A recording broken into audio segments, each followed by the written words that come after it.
하나님의 은혜와 평안이 여러분 심령과 가정 가운데 늘 함께 하시기를 기원합니다. 국민의사로 잘 알려진 이희영 박사님이 계십니다. 이분은 지금까지 40권이 넘는 120권이 넘는 그런 책을 저술하셨고 실체가 없다고 여겨지던 화병을 세계 최초로 정신의학 용어로 만든 정신의학계의 권위자 되는 분입니다. 이분이 스트레스를 안고 사는 현대인들에게 3S로 회복하라고 힐링하라고 강조하는 분입니다. 여기에 3S는 슬로우, 스몰, 심플입니다.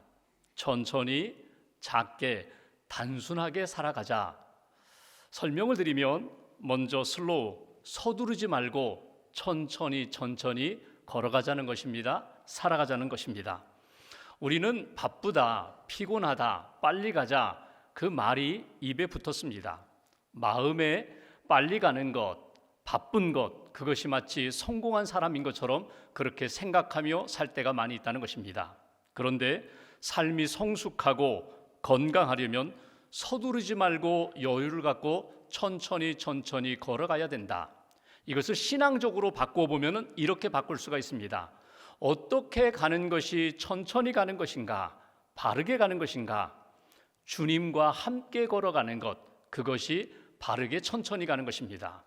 주님보다 앞서가지 말고 내가 더 빨리 가지 말고 주님과 함께 주님의 인도하심을 받고 살아가는 것, 걸어가는 것, 이것이 천천히 믿음으로, 건강함으로, 성숙함으로, 신앙인으로 살아가는 모습일 것입니다. 두 번째, 스몰, 작은 것을 소중히 여기라는 것입니다. 우리는 큰 것을 좋아합니다. 큰 집, 큰 차, 큰 물건, 큰 것을 가진 것이 마치 성공한 것 같이 여겨지는데 정말 중요한 것은 보일 듯 말 듯 아주 작은 것에 있다는 것입니다. 예수님이 이런 말씀하시죠. 지극히 작은 자를 나는 소중히 여긴다는 것입니다. 지극히 작은 사람, 다른 사람이 별로 관심 갖지 않는 정말 본질적인 중요한 것들은 작은 것에 담겨 있다. 신앙적으로 바꾼다면 예수님이 우리에게 진짜 중요하게 여기시는 것, 본질을 놓치지 말라는 것입니다. 눈에 보이는 것, 허황된 것 추구하지 말고 정말 작고 중요한 것, 주님처럼 낮아지고 주님처럼 작아져서 생명력 있는 삶을 사는 것이 중요하다. 세 번째, 심플, 단순하게 살자는 것입니다. 여러분, 우리가 복잡합니다. 생각이 복잡합니다. 인간관계도 복잡합니다. 왜 복잡한가? 다 얻으려고 하기 때문에 그렇습니다. 다 집착하기 때문에 그렇습니다. 하나님께도 기쁨, 사람들에게도 기쁨, 나 자신도 인생의 인정을 받고 기쁨으로 살고 싶은 욕심이 너무 많아요. 추려야 된다는 것입니다. 물질도 단순하게, 성격도 단순하게, 관계도 단순하게, 영적인 문제도 단순하게 딱 하나님이 기뻐하시는 것, 그것만 붙잡으면 됩니다. 하나님이 기뻐하시는 것, 하나님이 소중하게 여기시는 것, 그것 붙잡고 걸어가다 보면은 하나님이 우리에게 주시는 영적인 풍성함을 누리며 살게 된다. 그런데 이렇게 천천히, 작게, 단순하게 살아야 좋다, 건강해진다, 이론적으로는 우리가 이해하겠는데 적용이 잘 안 돼요. 그렇게 천천히 가기가, 낮아지기가, 작아지기가, 그리고 단순해지기가 쉽지 않습니다. 그래서 우리가 오늘도 예배하며 기도하며 성령님의 도우심을 구합니다. 나는 안 되지만, 나는 힘들지만 성령님이 내 안에 오셔서 붙들어 주시고 만들어 주시면 내 삶이 하나님이 기뻐하시는 정말 거룩한 삶으로, 생명 있는 삶으로 걸어갈 수 있다는 것입니다. 여러분 삶은 어떻습니까? 특별히 어려움을 만났을 때, 고난을 만났을 때, 나의 힘으로 도저히 문제가 해결되지 않을 때 여러분들은 그 문제를 어떻게 극복해 나아가십니까? 여러분들 어려움을 당했을 때 하나님 앞에 기도하십니까? 하나님의 은혜를 구하십니까? 성령님의 도우심을 구하십니까? 성령님이 여러분들에게 찾아오셔서 도와주실 때, 말씀하실 때 여러분은 성령님의 인도하심을 어떻게 받아들이고 순종하며 살아가십니까? 오늘 성경은 베드로가 이방인에게, 고넬료에게 복음을 전한 이후에 일어난 사건을 성경에서 기록하고 있습니다. 이방인에게 복음을 전하고 성령의 역사를 체험하고 세례를 베푼 것 때문에 베드로가 곤경에 빠지게 됩니다. 비난을 받게 됩니다. 그런 상황 가운데 베드로는 그 어려움을, 비난을, 문제를 어떻게 해결했을까? 성령을 따라 해결했다는 것입니다. 성령을 의지하고 성령의 도우심을 받아서 해결해 나가는 베드로의 신앙, 베드로의 삶을 통하여 우리에게 주시는 메시지가 있다는 것입니다. 오늘 본문 앞에 있는 사도행전 11장 1절 이하의 말씀을 다시 한번 보실까요? 1절에 보시면 유대에 있는 사도들과 형제들이 이방인들도 고넬료와 그의 가족, 그의 신하들도 하나님의 말씀을 받았다 함을 들었다. 소문을 들었다는 것입니다. 야, 베드로가 고넬료 집에 가서 성령의 역사를 경험했대, 세례를 베풀었대. 2절 보십시오. 베드로가 예루살렘에 올라갔을 때에 할례자들이, 유대인들이 베드로를 비난했다는 것입니다. 비난의 내용은 3절. 내가 무할례자의 집에 들어가 함께 먹었다. 이방인 집에 들어가, 고넬료 집에 들어가서 함께 했다. 집에 들어간 것도 문제고, 그들에게 가서 말씀을 전한 것도 문제고, 성령의 역사를 체험하고 함께 교제한 것, 이것이 문제가 된다는 것입니다. 이렇게 비난할 때에 4절을 보시면 베드로가 그들에게 이 일을 차례로 설명했다. 자기가 경험한 그대로 가감 없이 지금까지 경험한 순서대로 그대로 설명하는 베드로의 설명을 우리가 성경에서 읽어볼 수가 있습니다. 이런 설명입니다. 내가 기도하는 중에 환상을 보았습니다. 보자기 같은 것이 하늘에서 내려왔는데 그 안에 보니 짐승이 있었습니다. 그 짐승들 가운데 먹지 못하는 짐승들이 있었습니다. 거룩하지 못한 것, 속된 것들이 그 안에 담겨 있었는데 하늘에서 음성이 들리기를 잡아먹으라. 그래서 나 자신이 이렇게 이야기했다는 것입니다. 베드로가 못 먹습니다. 안 먹습니다. 저는 이렇게 부정한 짐승 먹을 수 없습니다. 그런데 하나님이 말씀하시기를 내가 깨끗하다고 하는 그 짐승, 내가 창조한 그 짐승을 내가 왜 깨끗하지 않다고 하느냐, 먹을 수 없다고 하느냐, 3번에 걸쳐서 잡아먹으라고 그런 환상을 내가 보았다는 것입니다. 이상하다. 이것이 무슨 뜻인가 할 때에 사람들이 내가 거처하는 집에 와서 나를 불러가려고 했다. 그런 상황에 대하여 순서대로 쭉 이야기하는 것입니다. 12절 말씀 보실까요? 12절 함께 봉독합니다. 성령이 내게 명하사 아무 의심 말고 함께 가라 하심에 이 6 형제도 나와 함께 가서 그 사람의 집에 들어가니, 내가 환상을 보고 도대체 이게 무슨 뜻인가 할 때에 사람들이 나를 부르러 왔는데 그 사람들이 어디에서 온 사람들인가? 이방인 고넬료가 보낸 사람들, 고넬료가 나를 초청하여 자기 집으로 부르러 온 사람들이 나를 부르러 왔기에 성령께서 내게 주시는 말씀을 따라 함께 가라고, 의심하지 말고 두려워하지 말고 그들과 함께 가라고 성령이 내게 말씀하셔서 내가 그대로 이방인 집에 갔을 뿐입니다. 가서 주님의 마음을 따라, 성령의 마음을 따라 나는 그들과 함께 교제하고 기도하고 하나님의 말씀을 전했을 뿐입니다. 여기 베드로의 설명을 보면은요, 자기가 경험한 그대로 사실 사건을 그대로 이렇게 풀어서 설명하는 것을 보게 됩니다. 가감이 없어요. 더더군다나 베드로가 이렇게 설명하는 중에 내가 이렇게 진행한 모든 것은 내 뜻이 아니었습니다. 하나님의 뜻이었습니다. 성령님이 주시는 말씀, 보여주시는 환상을 따라 나는 움직였을 뿐입니다. 자기를 비난하는 사람들을 향하여 그대로 설명하는 베드로의 설명을 우리가 읽어볼 수가 있습니다. 여기서 우리에게 주시는 첫 번째 메시지가 있어요.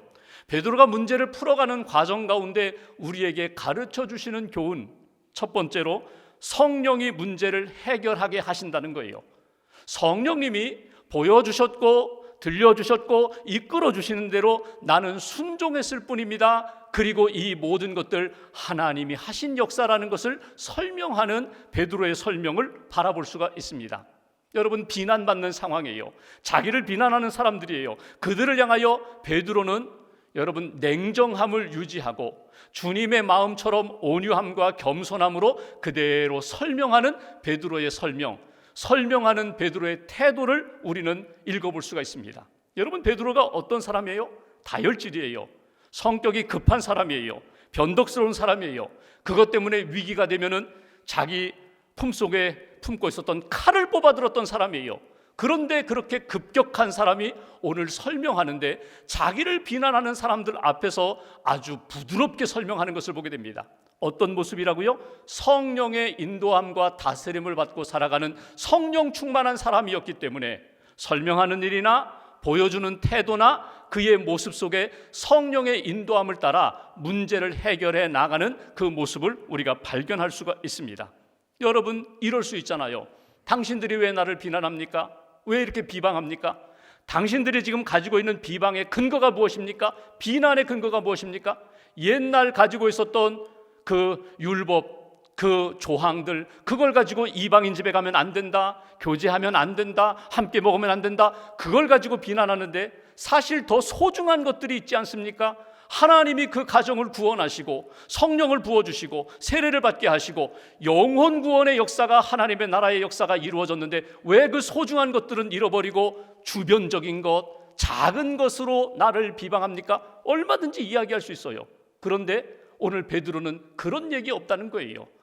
겸손한 마음으로 성령님이 주시는 마음을 따라 그대로 설명하고 그대로 주님의 마음을 전하는 베드로의 모습을 우리는 주목할 필요가 있습니다. 오늘 이 베드로의 설명을 들으면서 읽으면서 한 가지 우리가 놓치지 말아야 할 것이 있어요. 지금 베드로의 마음은 어떤 마음인가 하면 자기를 비난하는 그 사람들을 향하여 이런 마음이에요. 사실은요, 나도 당신들과 똑같아요. 나도 하나님이 환상 보여주시기 전에, 말씀하시기 전에, 성령이 이끌어 주시기 전에는 나도 당신들처럼 이방인을 비방했던 사람들입니다. 이방인과 상종하지 않기로 작정했던 사람입니다. 그런데 하나님이 환상을 보여주시고 말씀을 주시고 성령이 이끌어 가시는데 어쩔 수 없잖아요. 나도 성령과 말씀에 이끌려 가니까 이런 역사가 나타난 거예요. 당신들도 나처럼 똑같이 경험했더라면 당신들도 나와 같았을 것입니다. 그런 마음이에요. 그러니까 당신들과 내가 다르지 않다는 거예요. 영적인 공감대를 형성합니다. 사실은 나도 당신들과 똑같은 유대인이지만 하나님의 강권적인 역사, 성령님의 역사로 내가 여기까지 이르게 된 것입니다. 그래서 비방한다면 나도 사실 당신들의 입장에서 보면은 얼마든지 비방할 수 있지만 하나님이 하신 역사였습니다. 이렇게 설명하는 것으로 문제를 풀어가는 것을 우리가 볼 수 있습니다. 오래전에 어떤 텔레비전 프로그램에서 가정의 문제를 가지고 상담하는 그런 시간이 있었어요. 한 가정이 이제 그 프로그램에 나왔어요. 그 가정이 안고 있는 어려움은 뭐냐면 아내가 교통사고로 하늘나라 가고 두 자녀와 함께 이렇게 살아가다가 재혼을 했어요. 재혼을 해서 이제 가정을 이루고 이제 살아가는데 두 자녀 가운데 둘째는 새엄마를 엄마라고 부르는데 첫째는 아주 냉담해요. 엄마라고 부르지 않아요. 그리고 이런 마음이에요. 아빠와 동생은 왜 하늘나라 간 엄마를 잊어버리고 새엄마 사랑하면서 그렇게 행복하게 살아가는가? 나는 받아들일 수가 없다는 거예요. 나는 엄마가 그립다는 거예요. 엄마의 사랑이 내 가슴 속에 아직도 이렇게 남아있는데 왜 자꾸 엄마를 잊어버리는가? 그게 싫다는 거예요. 새엄마 밉다는 거예요. 새엄마 싫다는 거예요. 그 문제 때문에 이제 상담하러 나왔어요. 그 딸 아이, 큰 아이의 이야기를 다 들은 엄마가, 새엄마가 이야기를 들은 다음에 그 큰 아이에게 이런 이야기를 합니다. 예, 내가 너의 입장이라도 그러겠어. 내가 너라도 엄마의 사랑을 받고 살아왔는데 엄마가 세상을 떠나시고 새엄마가 들어와서 엄마라고 부르기 어렵지, 엄마로 받아들이기 어렵지. 내가 너라도 그럴 거야. 얼마나 힘드니, 얼마나 마음이 아프니, 얼마나 속상하니. 그 큰 아이의 마음을 그대로 읽어주는 거예요. 그대로 공감해 주는 거예요. 그대로 이해하는 거예요. 그러니까 큰 아이가 아주 씩씩거리다가 눈물을 쭉 흐르면서 그 새엄마 품에 안기는 것으로 이제 문제가 해결되는 그런 내용이거든요. 여러분 보세요. 나를 비난하는 사람, 나도 얼마든지 비난할 수 있어요. 나도 얼마든지 대항할 수 있어요. 근데 베드로의 모습을 보십시오. 성령이 주시는 마음은요, 주님의 마음을 품는 거예요. 그 사람이 지금 가지고 있는 생각에 대하여 이해해 주는 거예요. 공감해 주는 거예요. 그러면서 하나님이 하신 역사 가운데 하나님의 마음을 품도록 성령님이 내 마음도 그의 마음도 만져주시도록 그렇게 기도하면서 겸손히 다가갈 때 문제가 해결되는 모습을 우리가 본문에서 만나게 됩니다. 성령이 주시는 마음 놓치지 마세요. 오늘 기도하며 예배드리며 내 마음 속에, 내 삶 속에 여러 가지 갈등과 문제와 어려움이 있지만 사람들과의 관계 속에서 풀리지 않는 문제들이 있지만 성령님이 내게 주시는 마음, 내게 주시는 생각 딱 붙잡으세요. 그리고 성령님이 주시는 마음을 나누시고 성령님이 주시는 그 마음을 가지고 사람을 대하고 품고 이해하는 하나님이 기뻐하시는 성령의 사람들 되시기를 주님의 이름으로 기원합니다. 두 번째로 13절 이하의 말씀을 보면은 베드로가 고넬료 집에 갔더니 고넬료가 이런 이야기를 합니다. 잘 오셨습니다. 나도 사실은 당신을 초청한 것이 천사가 나에게 말씀을 주셔서 성령님이 나에게 말씀을 주셔서 당신을 초청한 것입니다. 우리는 이제 당신을 통하여 하나님의 말씀, 구원의 말씀을 듣기를 원합니다. 15절에 보니까 베드로가 하나님의 말씀을 이렇게 전하는데 성령이 임하는 거예요. 성령이 임하는 모습을 보고 16절 한 절 같이 봉독합니다. 내가 주의 말씀에 요한은 물로 세례를 베풀었으나 너희는 성령으로 세례를 받으리라 하신 것이 생각났노라. 내가 말씀을 전하다가 성령이 임하는 것을 보면서 베드로가 이렇게 생각했다는 거예요. 맞아 예수님이 전에 그렇게 말씀하셨지. 요한은 물로 세례를 베풀었지만 너희는 몇 날이 못되어 성령으로 세례를 받으리라 그 말씀을 주셨지. 내가 지금 이곳에 말씀에 순종하여 여기까지 왔고 내가 지금 결정적인 시간에 세례를 베풀어야 되는가? 이렇게 주저할 때에 말씀이 생각나서 맞아, 성령으로 세례를 받고 물 세례를 받아서 하나님의 역사는 진행되는 거야. 확신을 갖고 내가 세례를 베풀 수 있었다는 거예요. 여기서 두 번째 우리에게 주시는 메시지가 있어요. 여러분, 베드로가 문제를 풀어가는 과정 가운데 성령의 마음을 품고 온유하고 겸손하게 설명합니다. 또 하나 중요한 것이 성령님이 생각나게 하시는 말씀을 놓치지 않았다는 거예요. 성령님이 주시는 말씀을 딱 붙잡았다는 거예요. 내 생각, 내 판단, 내 경험은 내려놓고 성령님을 통하여 주시는 하나님의 말씀, 예수님의 말씀을 가슴에 품고 그 말씀을 통하여 순종하며 하나님이 기뻐하시는 길을 걸어갔다. 여기서 두 번째 우리에게 주시는 메시지, 성령이 나에게 말씀을 주시고 나에게 주님의 말씀을 생각나도록 도와주신다. 그거 놓치지 말라는 거예요. 성령의 말씀, 성령이 생각나게 하시는 사건, 말씀, 하나님의 뜻, 그거 붙잡고 믿음으로 순종하는 역사가 우리의 삶에 있어야 된다. 여러분, 베드로가 예전에 예수님의 말씀을 많이 들었죠. 예수님의 말씀을 들으면서 그 말씀을 간직하고 믿음으로 살 때도 있었지만 말씀을 잊어버리고 그냥 자기 감정, 자기 생각대로 살아가다가 실패한 경험이 몇 번 있어요. 그 중에 대표적으로 십자가 지시기 전에 예수님이 제자들에게 이런 말씀하십니다. 너희들 내가 십자가 지러 간다. 십자가 지고 3일 만에 부활할 것이다. 그리고 베드로는 딱 지목하면서 이렇게 말씀하십니다. 네가 나를 3번 부인할 것이다. 닭이 울기 전에 네가 나를 3번 부인할 거야. 그러자 베드로가 예수님 아닙니다. 다른 제자들은 다 부인할지 모르지만 저만은 부인하지 않습니다. 자신했어요. 호언장담했어요. 그런데 결국 누구만 부인했어요? 베드로만 부인했어요.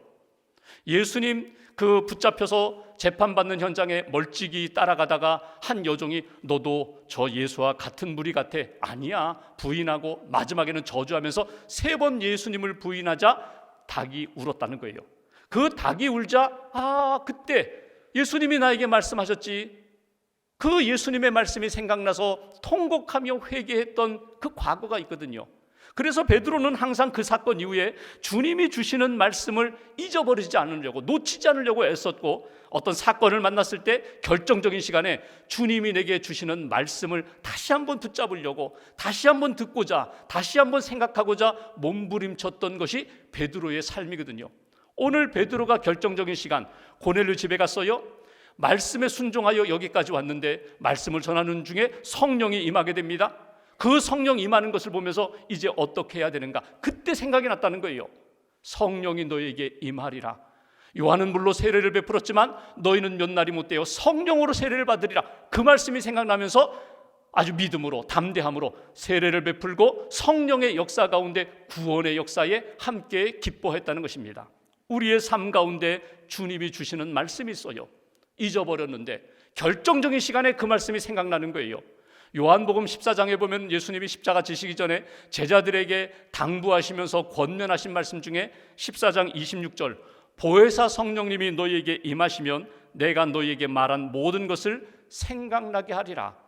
그 결정적인 시간에 성령님이 너희로 하여금 예수님의 말씀 생각나게 하리라, 기억나게 하리라. 그러니 주시는 말씀 붙잡고 성령의 말씀 의지하여 선택하라, 결정하라, 믿음으로 나아가라. 이것이 베드로에게, 저와 여러분들에게 오늘 주시는 메시지예요. 존 웨슬리 목사님이 그런 이야기를 합니다. 고난을 만나면 기도를 하십시오. 기도의 자리에 들어가십시오. 그리고 주님이 말씀을 주실 때까지 일어나지 마십시오. 주님이 내 기억 속에, 내 삶 속에 하나님의 말씀 몇 장, 어느 성경 말씀 몇 장 몇 절, 그 말씀이 생각날 때까지 기도의 자리에서 일어나지 마십시오.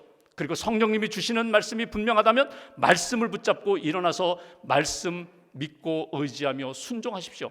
이게 존 웨슬리 목사님이 권면한 말씀이에요. 오늘 예배하며 기도하는 가운데 내 삶의 문제에 대한 답으로 주시는 하나님의 말씀이 있어요. 성령님이 기억나게 하시는 말씀이 있어요. 다시 한번 내 가슴 속에 울림으로 주시는 말씀이 있어요. 그거 붙잡으시라는 거예요. 그 말씀 붙잡고 믿음으로 순종하겠습니다. 하나님 뜻 이루며 문제를 해결하겠습니다. 어떤 교회에서 주일 예배 마치고 이렇게 주차장에서 어떤 문제가 생겼어요. 출구가 좁은데 거기에 차를 딱 주차한 분이 나오지 않아가지고 그 주차장에 있는 많은 차들이 나가지를 못하는 거예요. 기다리다가 이제 그분이 뒤늦게 왔어요. 죄송합니다, 미안합니다. 내가 좀 일이 있어서 늦게 왔습니다. 그리고 이제 차에 탔는데, 그리고 출발하려고 하는데 저 뒤에 앉아있던 한 분이, 남성분이 차에서 내려서 그 사람에게 가는 거예요. 그리고 가서 소리를 지르는 거예요. 막 화를 내는 거예요. 욕설을 퍼붓는 거예요. 주변에 있는 분들이 그렇게까지 안 와도 되는데 사정이 있었겠지, 좀 이해해 주면 안 되나, 그러면서 안타까워했다는 거예요. 왜 안타까워했는가? 더 가슴 아픈 것은 그날 주일 예배 말씀이 언제 어디서나 우리는 예수님의 사람입니다. 예수님의 마음을 품어야 합니다. 예수님의 향기가 되어야 합니다. 예수님의 편지가 되어야 합니다. 모두 은혜 받고 아멘 했는데 불과 1시간도 되기 전에 나가서 그 말씀을 잊어버리니까, 그 말씀을 놓치니까 나도 모르게 자꾸 이렇게 속에서 올라오는 것, 감정이 폭발하는 거거든요. 여러분, 그런 시간에 말씀을 다시 한번 찾으라는 거예요. 말씀을 붙잡으시라는 거예요. 주님이 나에게 성령님을 통하여 주시는 말씀을 붙잡을 때에 지금 이 모든 상황 가운데 내 생각, 내 판단, 내 감정으로 나아가지 않고 주님의 영 성령님이 주시는 말씀을 따라 믿음으로 승리할 수 있다. 사랑으로 승리할 수 있다. 오늘 베드로가 그랬다는 것입니다. 결정적인 시간에 성령님을 통하여 주신 말씀 붙잡고 하나님의 뜻 이루는 그런 삶, 그것이 우리가 어려움과 문제를 만났을 때 풀어나갈 수 있는 방법이 된다. 마지막 한 가지 17절 말씀 보실까요? 17절 함께 봉독합니다. 그런즉 하나님이 우리가 주 예수 그리스도를 믿을 때에 주신 것과 같은 선물을 그들에게도 주셨으니 내가 누구이기에 하나님을 능히 막겠느냐 하더라. 아멘. 여기 베드로가 마지막 결론적으로 이렇게 이야기합니다. 이 모든 것이 하나님의 일입니다. 내가 한 것이 아니라 하나님이 하신 일입니다. 하나님이 이루고자 하는 귀한 뜻입니다. 하나님의 사역이었습니다. 나는 거기에 쓰임받았을 뿐입니다. 내가 이렇게 쓰임받은 것처럼 여러분들도 쓰임받을 수 있습니다. 나를 비방하고 비난하는 사람들, 자기가 가진 기준을 가지고 끊임없이 그 기준으로 살아가는 그 사람들, 당신들, 유대인들, 당신들도 하나님의 은혜가 있고 말씀이 있고 성령님의 역사 있으면 당신들도 나처럼 하나님의 그 귀한 일에 쓰임받을 수 있는 사람들입니다. 내가 누구이기에 하나님을 능히 막겠습니까? 그 누구도 하나님이 하시는 역사에 대하여 막을 수 없습니다. 회방할 수 없습니다. 하나님은 믿음의 사람들을 통하여 그 구원의 사역, 구원의 역사를 이루어 가시는 것입니다. 베드로의 이 고백, 선포를 통하여 우리에게 주시는 세 번째 메시지가 있어요. 베드로가 비난받고 문제를 만났을 때 그가 어떻게 풀어갔다고요? 성령님이 내게 주신 사역, 성령님이 하나님의 그 큰 구원의 사역을 성령님이 이루어 가십니다. 나는 거기에 동참할 뿐입니다. 내게 주신 하나님의 사역을 나는 믿음으로 감당하며 살아가겠습니다. 이것이 오늘 베드로가 우리에게 가르쳐 주시는 세 번째 메시지입니다. 성령의 역사가 무엇입니까? 구원의 역사예요.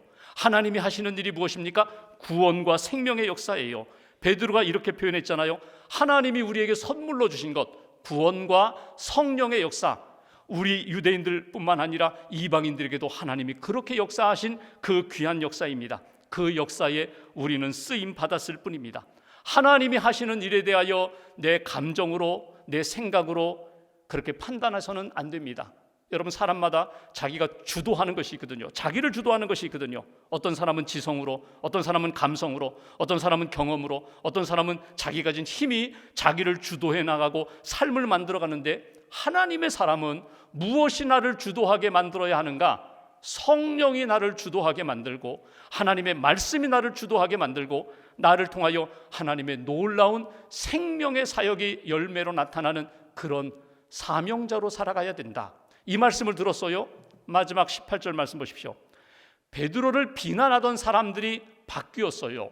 18절, 그들이 이 말을 듣고 베드로의 이 고백과 설명을 듣고 잠잠하여 하나님께 영광을 돌렸다.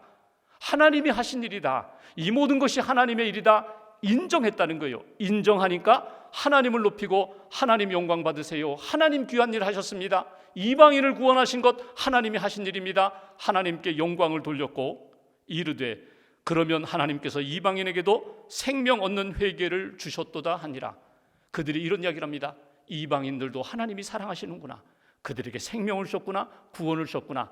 생명을 주시는, 생명을 얻는 회개를 그들에게 주셔서 회개의 영으로 하나님 앞에 회복되게 하셨구나, 그렇게 인정하며 하나님 앞에 영광을 돌렸다는 거예요. 베드로가 사도행전 3장의 19절에 보면은 그는 이런 설교를 했습니다. 그러므로 너희가 회개하고 돌이켜 너희 죄 없이 함을 받으라. 이같이 하면 새롭게 되는 날이 주 앞으로부터 이를 것이요. 회개하면 하나님이 용서하시고 회복시켜 주시고 새롭게 되는 날이 반드시 이르게 될 것이다. 여러분, 하나님 앞에서 성령의 은혜로, 능력으로, 성령이 주시는 마음으로, 말씀으로, 그리고 그 귀한 사역에 쓰임받는 인생이 되려면 날마다 하나님 앞에 나 자신을 돌아보면서 거룩한 성도답게, 성령의 사람답게, 그리고 말씀의 사람답게 하나님 앞에 날마다 점검하며 하나님이 기뻐하시는 인생을 걸어가야 된다. 탈무드에 보면은 바르 카파라라는 랍비가 한 여성에게 이런 이야기를 합니다. 그 여성은 선장, 배를 타는 선장 아내예요. 그 여성에게 이런 이야기를 합니다. 남편이 멀리 떠나 있는데 어찌하여 당신은 이렇게 매일 아주 아름답게 이렇게 화장도 하고 단장을 하고 아름다운 모습으로 이렇게 살아가십니까?